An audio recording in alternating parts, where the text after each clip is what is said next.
안녕하십니까. 지식산업센터 전문기업 지산엔 박희성 대표입니다. 2019년 12월 18일 수요일 아침 출근길입니다. 현재 시간은 5시 52분입니다. 결국 지식산업센터에서 이렇게 투자자의 욕구를 채우기 위하고 투자자의 이런 모든 필요를 채워주기 위한 마지막은 임대가 맞춰져야 된다라고 이야기를 드렸습니다. 이 임대를 맞추기 위한 방편, 사실은 이제 전에도 제가 이제 이 광고 분양할 때 광고를 예를 사실은 들었는데요. 이제 분양할 때 당시에는 이제 그 돈을 벌어가는 주체가 한 명이기 때문에, 시행사 한 명이기 때문에 광고를 해야 할 수 있습니다. 그런데 굉장히 많은 광고를 함으로 인해서 많은 사람들이 알게 되고 그로 인해서 분양이 되어지죠. 그런데 이제 일개 개인이 분양을 받았을 때 이제 이 임대를 해결하기 위해서 사실 광고를 하는 사람은 거의 없습니다. 마케팅을 하는 사람들 또한 거의 많지 않습니다. 사실은 그렇기 때문에 이렇게 한계적으로 가기 때문에 사실은 임대가 좀 더 어려운 것입니다. 겨우 할 수 있는 일이라고는 뭐 그 건물의 부동산에게 내 물건을 이야기하는 것 말고는 할 수 있는 방법이 사실상은 없거든요. 이제 그러다 보니까 이제 이 선택이 너무나 작고 할 수 있는 행동이 작기 때문에 실질적으로는 그 임대 수요가 있음에도 불구하고 임대를 맞추기가 굉장히 어려운 상황입니다. 사실은 역으로 뒤집어서요, 그 분양할 때처럼 분양 광고처럼 임대 광고를 하게 되면 그 건물 임대가 다 찰까요, 안 찰까요? 찹니다. 저는 100% 찬다고 보는 사람입니다. 사실은 그거를 일반 사람들의 입장에서 해낼 수 없기 때문에 없다라고 생각을 하는 것이지, 생각보다 임대 수요가 더 많습니다. 훨씬 많고 임대로 돌아가는 사람이 훨씬 많습니다, 분양을 받는 사람보다.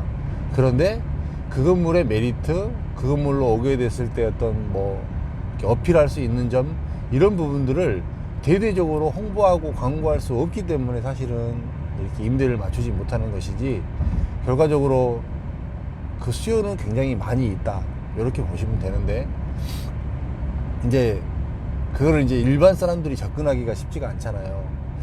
이제 앞으로는 분명히 예전에 사실은 그 제가 맨 처음에 이렇게 임대 사업을 했을 때 그 카페24라고 그 우리나라 호스팅 전문 업체 있었거든요. 카페24 창업센터, 거기서 이제 그 창업센터를 걔네들이 직접 만들었습니다. 이제 사무실을 뭐 소호 사무실로 뭐 1인실, 2인실, 3인실, 4인실, 다인실 이렇게 만들어 갖고, 뭐 그 한 개 호실이 만약에 뭐 전용 면적 200평, 300평이라고 치면 이거를 적절하게 배분해서, 요즘에 최근에 나오는 뭐 이렇게 소호 사무실들 많잖아요. 그런 형태로 이 카페24 자체에서 자기네가 이렇게 창업센터를 만들었는데, 걔네들 같은 경우에는 컨셉이 뭐였냐면, 이제 그 자기네 이 쇼핑몰, 카페24가 그 인터넷 쇼핑몰 그 최적화해서 이렇게 플랫폼이 있잖아요. 그 사람들을 이 창업센터로 이렇게 유입시켜주는 이런 마케팅을 했습니다. 그래서 그거를 이제 외적으로 창업센터를 더 키워나갔고 이렇게 했던 그런 케이스 중에 하나였었거든요. 이제 그런 것처럼 어느 이렇게 대대적으로 그 임대를 맞출 수 있는 어떤 시스템적을 갖추게 되면 굉장히 경쟁력이 생기게 되고, 아마 앞으로는 그런 임대를 맞출 수 있는 이런 시스템을 갖추고 있는 이런 플랫폼을 통해서 이렇게 뭔가가 안정적으로 된다고 했을 때, 그런 업체들이 굉장히 좀 더 이렇게 각광을 받고 조금 더 능력을 인정을 받고 그럴 수 있습니다. 충분히 저는 이제 그렇다고 보여지고요. 이제 종합 부동산 형태로 해서 이제 그 처음에 분양에서부터 시작해서 임대 관리까지가 다 마무리가 되는, 이게 이제 좀 공신력이 있는 이런 회사들이 아무래도 조금은 더 능력을 발휘할 수 있는 이런 시장은 분명히 올 것입니다. 지식산업센터도 그렇게 가고 있는 것 같아요. 왜 그러냐면 그 너무나 많은 이렇게 투자자들이 단기에 들어왔는데 그 임차를 해결하는 부분에 있어서 거기에서는 아무런 이렇게 진전이 없고 변화가 없고 아직도 과거의 방식을 이렇게 고수하고 있다라는 것 자체가 조금은 개선해야 되고 변화해야 될 이런 모습들이 아닌가라고 저는 보여집니다. 이제 사실은 이 모든 것들이 돈의 논리가 큽니다. 돈의 논리가 이제 좀 자금력이 된다고 하면 사실은 얼마든지 사실은 임대를 맞출 수 있고 얼마든지 마케팅을 해서 유치할 수 있는데 이제 그 부동산이나 분양을 받으신 일반 개인이 사실은 이 마케팅을 쓰기가 굉장히 어렵기 때문에 더 임대가 어려워지고 힘들어지고 있는 이런 상황이다. 사실 그냥 이제 표현이 조금 심하지만 그 감나무 밑에서 감 떨어지기만을 기다리고 있는 이런 마케팅 방식으로는 사실상 임대를 맞춰내기가 굉장히 어렵다라는 것이에요.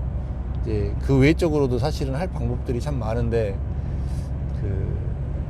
이제 그렇게 대대적으로 이 임대가 분양 때보다 활성화가 안 되는 이유가 뭐냐면 분양은 하나를 분양을 하게 되면 분양 수수료가 임대 매매 수수료보다 훨씬 높기 때문에 사실은 그런 부분을 가능하게 하지만 이제 임대 매매 수요 같은 경우 임대 같은 경우는 이제 이 분양자한테 직접 돈을 받아야 되기 때문에 그것도 또 돈이 수수료가 이제 협의하게 되어 있는 이런 형태다 보니까 이렇게 사실 큰 돈이 되지 않아요. 그냥 이렇게 하는 사람 입장에서. 그렇기 때문에 마케팅도 소극적이고 일하는 것도 소극적이고 이런 것들로 되는 것 같아요. 참 이제 이런 걸로 인해서 더 어려워지는 이런 상황이 생기는 것 같은데요. 이런 부분의 변화, 이런 부분을 어떻게 보증할 수 있는 이런 것들만 이렇게 확실히 된다고 치면 이제 지식산업센터도 충분히 이 임대 부분만 해결이 된다고 치면 경쟁력이 있거든요. 이제 이런 부분들이 이제 상가에서는 어떤 업체들이 나타나냐면 이제 여러 개의 프랜차이즈를 이렇게 하나로 뭉쳐서 이제 자기네가 그 프랜차이즈를 입점을 시키는 거예요. 그리고 그 중간에서 이 일을 보는 사람이 수수료를 굉장히 많이 받습니다. 그걸로 인해서 이제 이것 또한 사실은 가능한 이유가 이제 사업 시행자하고 직접 다이렉트로 이렇게 일을 보기 때문에 사실은 돈의 논리이기 때문에 돈이 움직이기 때문에 가능한 구조지 이제 일반 투자자들 입장에서는 참 여러 가지로 이렇게 어려운 점들이 많습니다. 이런 부분들을 해결할 수 있는 어떤 매개체, 어떤 구심점 이런 것들이 조금 필요하지 않을까라는 생각이 요즘에는 좀 들고요. 좀 만약에 그런 시스템이 되어진다고 치면 그런 것들을 이용을 해서 이렇게 분양을 받는 것들이 훨씬 더 유리하다라고 생각이 됩니다. 임대에 있어서 그게 안 된다고 치면 결과적으로는 일반 개인이 직접 움직이고 직접 이 모든 것들을 감당해 낼 수밖에 없다라고 말씀을 드리고요. 그거에 대해서는 이제 어떤 방식, 어떤 모습으로 해야 된다라고 여러 차례 이야기를 드렸으니까요. 좀 더 언급하지는 않겠습니다. 오늘 또 아침 출근길 이렇게 마치고 또 여러분들도 화이팅 하시고 저도 열심히 제 하는 일에서 일을 해서 또 마지막 이 12월 잘 마무리 하시기를 바라겠습니다. 감사합니다.